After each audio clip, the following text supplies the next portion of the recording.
The Jazz are one of the best teams in the Western Conference of the NBA. And of course, they're duking it out with the Phoenix Suns for that top spot as well. Here with me to talk about the Jazz is longtime Jazz fan David Kraus. How are you doing, David? Hey, I'm good, Earl. How about you? I'm doing absolutely great. A lot of you guys may have seen David when he was here for our NFL playoff previews and talking about the Vikings. And it's interesting. How are you a Minnesota Vikings fan and a Utah Jazz fan? I'm curious about the mix and blend of teams. That's a good question. So I live in Pittsburgh here, born and raised, and my mom raised me. She was never really into sports. And the first real football game I watched was the Steelers-Cowboys Super Bowl, and I think it was January of '96. And I just remember Neil O'Donnell throwing a ton of interceptions and Dallas just, scoring point after point. I just said to myself as an 11-year-old boy, this team sucks. Why should I cheer for them? So then I decided to just kind of watch football casually. And as far as Minnesota, they were on TV, I think on a Thanksgiving. And I really got hooked by Randall Cunningham. And I really liked the way that he played the game. He scrambled a little bit. He had a big arm. He seemed like a nice guy. And then, I also drew interest from their uniforms, the purple. And then I think a year or two later, they drafted Randy Moss. And that kind of just cinched it for me.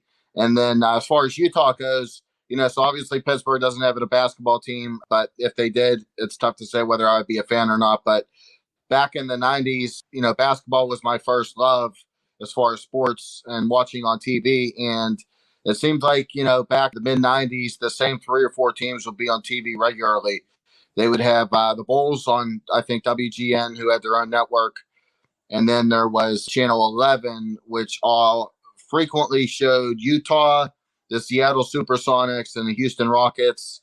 I think Golden State was on there a little bit back in the, the Hardaway, Mullen, Richmond days. And I was always a big Jordan fan, but I didn't like the rest of the Bulls. So I saw the Jazz play, and I saw their fiery coach, Jerry Sloan, on the sidelines getting everyone pumped up. And, I really liked the pick and roll game of Stockton and Malone. And they seemed like they played the game the right way. Stockton was a legitimate point guard. They both played defense. You had to literally, unless they were suspended or had broken bones, they weren't missing any games, unlike today's players in today's NBA. So I just kind of stuck with them, and they've always been kind of a solid team throughout the years. They were never really a bottom feeder, but back in contention this year. So that's a long answer to your question. But so I just, rather than switching teams, which would have been easy to do with both the Vikings and the Jazz, I just decided, I'm just going to stick with these teams and continue to root for them, whether they're good or bad. I was also curious. I know with Pittsburgh not having an NBA team, by vicinity, who's the closest? Is it the Sixers? Is it the Cavs? Is it Washington or somebody else? Probably could be the Wizards, but I'm going to go ahead and say it was the Cavaliers. I've actually been to a preseason Cavaliers game when they played the Spurs. No, obviously Duncan and LeBron didn't play, but it was still cool to be in an NBA arena. And that was, I think the drive was just under 4 hours. So I'm pretty sure that that's a little bit closer than getting into DC. But yeah, Philly for me is probably about a 9-hour drive, so that's a little farther out. Yeah, that's why I was always curious of proximity. Like, I know there's nothing in Cincinnati, there's nothing West Virginia, nothing Kentucky-wise. I mean, if it was the ABA days, there'd be every other city that didn't have a team would have one. Pittsburgh, Kentucky, Cincinnati, St. Louis, everybody under the sun would have a team in the ABA days. Yeah, that's interesting. And, I don't know. People seem to think that Pittsburgh wouldn't do well with basketball because they're a hockey town or a football town, but I'm not sure. I think I would definitely go to games, but it's hard to tell. It seems like just basketball in general is kind of fading off, and more people are into hockey, and I don't know.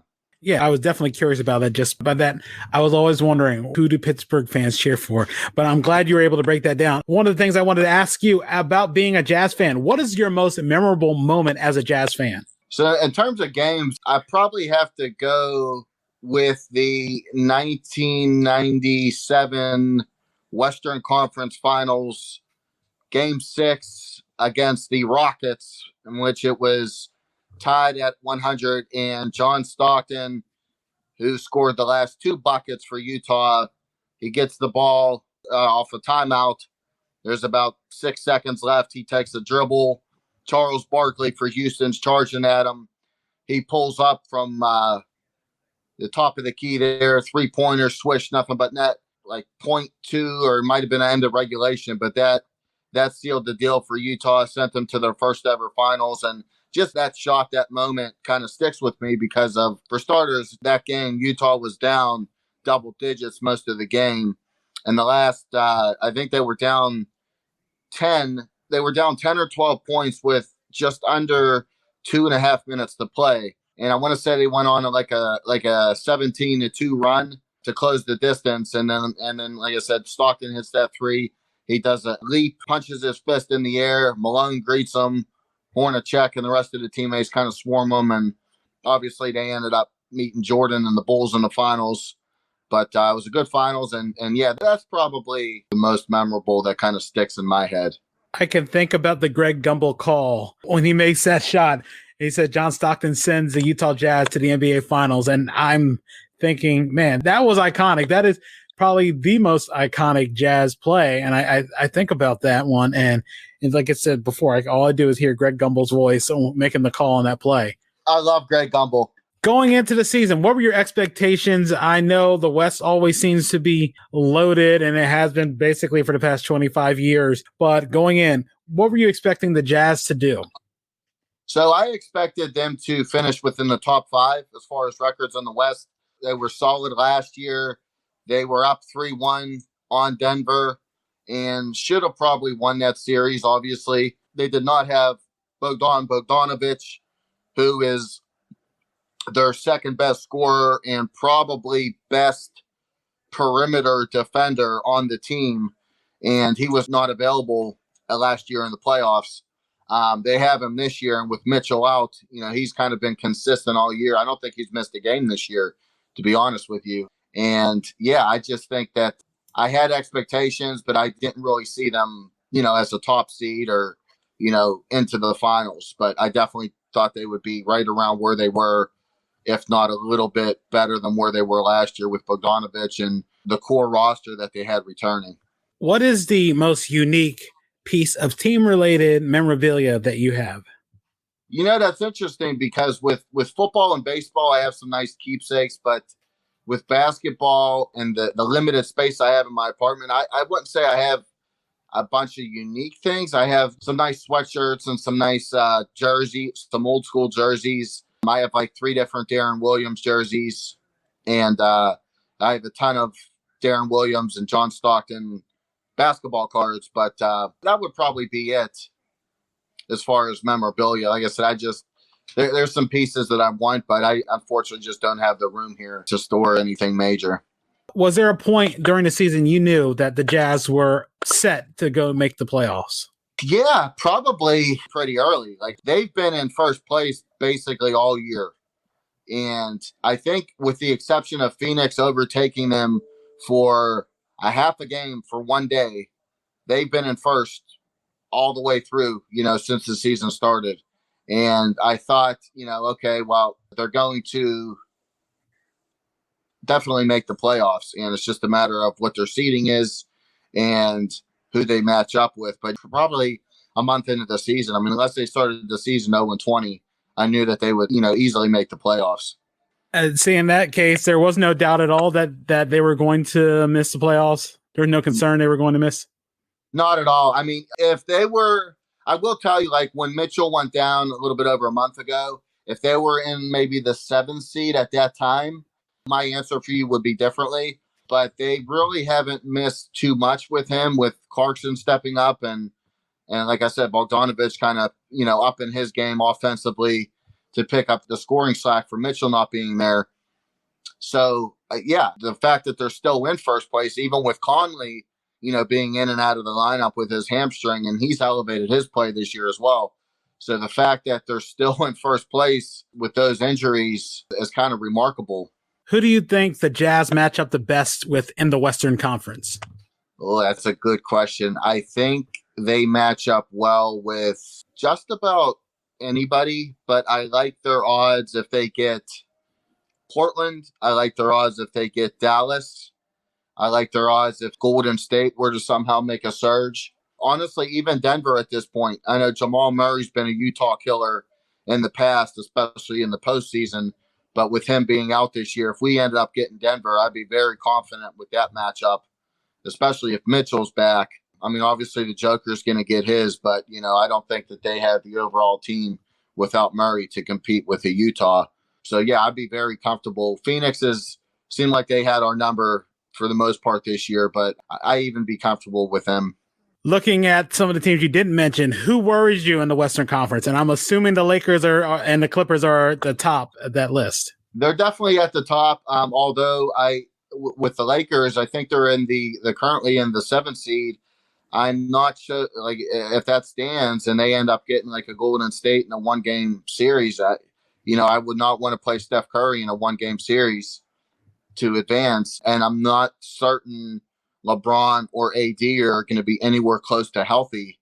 But if they are, and if they were, then yeah, definitely they present problems for everybody, including Utah for sure. But I just think LA has a couple beasts on their team that are excellent one-on-one players, and they would be a tough out for Utah. Looking at Quin Snyder making the move from coaching college to the NBA, when you heard of the hire a few years back, did you think he was going to be legit? I know he had a lot of baggage with him, especially his time at Missouri, but to you, did you think he would be able to make that transition so seamlessly? You know what? I didn't, to be honest, I didn't even know a whole lot about him at the time. And I thought a couple years ago, I actually thought that maybe it was time to move on from him, that he was getting out coached by, coaches like Terry Stotts and Malone over in Denver, that he was just getting out coached in big moments. But the way that he's handled the team under the pressure this year, and like I said, maintaining that first place has been very impressive. But no, I didn't think he would not only, do well, but to hold up this long. I think he's been in Utah. It's got to be almost 10 years at this point. So, yeah, he's been very impressive. How far can the Jazz go with a healthy Donovan Mitchell? I think if everyone is healthy, they have the ability to get to the finals. And that's assuming, like, ideally they would want, you would want LA to play LA at some point. One of them knock each other off. And then Utah match up with, who the other team is. And yeah, I think with Bogdanovich getting this extra offensive play, Clarkson, if Conley's healthy, if Mitchell's healthy, obviously Gobert is a monster in the middle. O'Neal's a good defender. He's upped his game this year a little bit on both ends of the court. They play the game the right way. They shoot the 3 ball, they defend, they hustle, they slash, they get to the free throw line. And like you said earlier, they're well coached. So there's no reason for me to believe that if they're on and they play to their maximum capabilities, they can go to the finals. They're not going to beat LA 4-0, or they're not going to, it's going to be a grueling series, whether it's 6 or 7 games. But yeah, I definitely think they can get there. Do I personally think they will? No. But to answer your question, they can certainly get there. They have the ability. NBA Finals prediction. Who do you have coming out of the West? Who do you have coming out of the East? Who wins it all? And in how many games? I'm going to go with the Clippers matching up against the Nets. And I say that because I feel like the Nets knew all along that they were going to be set up for a long playoff run. And I think the really only true challenge might be the Bucks. I don't have faith in Philly enough just yet. They haven't proven anything to me. And I don't think any other team's really deep enough other than maybe Milwaukee. But Milwaukee just relies on Giannis too much. So starting with the Nets, I just think that big three, even if, assuming they're even 80% healthy, which I think everyone is healthy at this point. Harden might not be 100%, but, he's still working his way back. But even if, let's say Harden and Kyrie go 2 for 30, Durant's going to knock you with 45 and 10. And then, you got Joe Harris, you got some knockdown shooters. Blake Griffin's up this game. Well, it was a nice acquisition for them. DeAndre Jordan, so their defense might concern you a little bit, but they're going to score 130, 140 easily every night. So I just don't think that there's any team out there that can consistently beat them, especially when you get into a deep 7-game playoff series. So that's why I shoot them in there. And then as far as the West, I think the way that I've watched the Clippers this year, especially with Paul George, I feel like Paul George has upped his game. He reminds me of prime Indiana Pacer Paul George before he got injured. He's slashing, he's defending, he's dunking on people, he's shooting threes, and he's not playing a ton of minutes either. They're not playing him a lot of minutes over there. Tyronn Lue's not. So the fact that, you got him coming back after a bust of a 2020, not 2019, 2020 season, and you got Kawhi, who's now healthy. He's had his rest days. I really like the acquisition of Rondo, and Rondo in the playoffs is a real problem, as he proved last year with the Lakers. So I just like that combination. I like Zubac. Reggie Jackson will be fine off the bench. Kennard was a good pickup. So I think if they're healthy, and they'll probably be more healthy than the Lakers at this point, and they're in a better position standing wise, I think they'll be able to get into the finals. So with that said, I have, and this is kind of painful to say because I'm not a big fan of the superstars teaming up, but I actually think that the Nets will be the champions, and they will win in 6 games over the Clippers.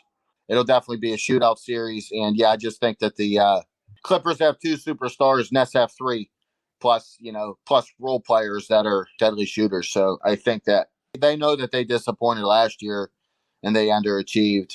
So bringing in Rondo and assuming Beverly's healthy, you have some ball handlers, and they can match up with basically any team. And the unfortunate thing about the Nets would be if they win, it just encourages more bad behavior and everybody starting to load up even more. It was bad enough with Miami, and now it's just going to be a continual thing. Who knows until that plan stops working, but that seems how it's going to be. David, I really do appreciate you taking your time out of the busy schedule to do this. Before we wrap this up, do you have any shout outs you want to give to anybody? Anything you want to promote, or if you have any ways people can reach out to you on social media? Thanks for having me. I appreciate this, and this was fun. And yeah, I'm I'm on Instagram as Kraus Daddy, and I'm also on Facebook just as David Kraus. And yeah, I'll connect or talk sports with anyone.